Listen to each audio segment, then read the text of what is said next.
দর্শক, ঘূর্ণিঝড় শক্তির যে প্রভাব, আসলে সেই প্রভাবের ফলে কিন্তু চরপেশনের মেঘনা ও তেঁতুলিয়া নদীতে 5 থেকে 6 ফুট পানি, জোয়ারের পানি কিন্তু বৃদ্ধি পেয়েছে। সেই সাথে কিন্তু দমকা হাওয়াও বইছে।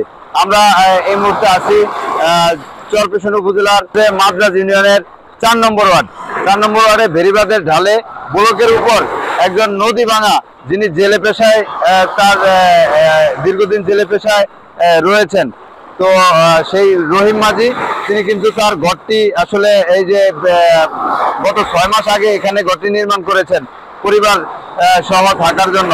এর আগেও কিন্তু এই মেঘনা নদীতে তাকে একাধিকবার তার থাকার যে শেষ সম্বল রয়েছে সেটি কিন্তু একাধিকবার ভেঙেছে নদীতে। সব শেষ করে সর্বশেষ কিন্তু হাজারীগঞ্জের এই ভেরিবাদের ঢালে ব্লকের উপর তিনি কিন্তু একটি ঘর নির্মাণ করেছেন যেখানে থাকবেন বলে, সেটিও কিন্তু এখন চলে যাওয়ার পথে। আসলে ওয়ালটন টেলিভিশন মাত্র 25,490 টাকায় পাচ্ছেন গুগল টিভি। তো সেটি কিন্তু রক্ষা করার জন্য তিনি তার স্বজনদের নিয়ে কিন্তু আপ্রাণ চেষ্টা করে যাচ্ছেন। আমরা কিন্তু এই সকাল থেকে আমরা তার সাথে কথা বলেছি, তিনি আমাদেরকে জানিয়েছেন সকাল থেকেই কিন্তু তিনি তার শেষ সম্বলটুকু রক্ষা করার জন্য কাজ করছেন এবং এখন অবধি তিনি কিন্তু সকাল থেকে এখন 3টা পর্যন্ত তিনি এই তার ঘরটি রক্ষা করার চেষ্টা করে যাচ্ছেন। তবে তিনি যেমনটি বলছিলেন যে এখানে যদি জোয়ারের পানি অর্থাৎ বাটা আসে তাহলে কিন্তু এই পানি এতটা উত্তল থাকবে না, এবং হচ্ছে তিনি সরকারের সহযোগিতাও কামনা করেছেন। দর্শক, কয়েক ভাঙার পরে তিনি আশ্রয় নিয়েছেন মাদ্রাজ ইউনিয়নের নতুন সুইচ গেটের একটু উত্তর পাশে।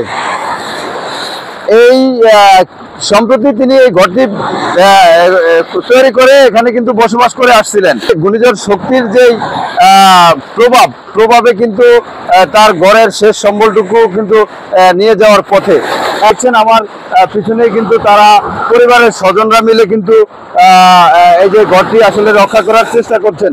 আমরা একটু কথা বলার চেষ্টা করব রহিম মাঝির সাথে, তার পরিবারের সাথে। আপনার কি নাম? রহিম মাঝি। এখানে এসছেন কতদিন হলো? মাস 4 মাস হলো। এখানে আসছেন কতদিন হলো? 5 মাস। 5 মাস। এই যে এখন কি করতেছেন এখানে? ঘর ধরে রাখছি। মানে কেন ধরে রাখছেন? কেন?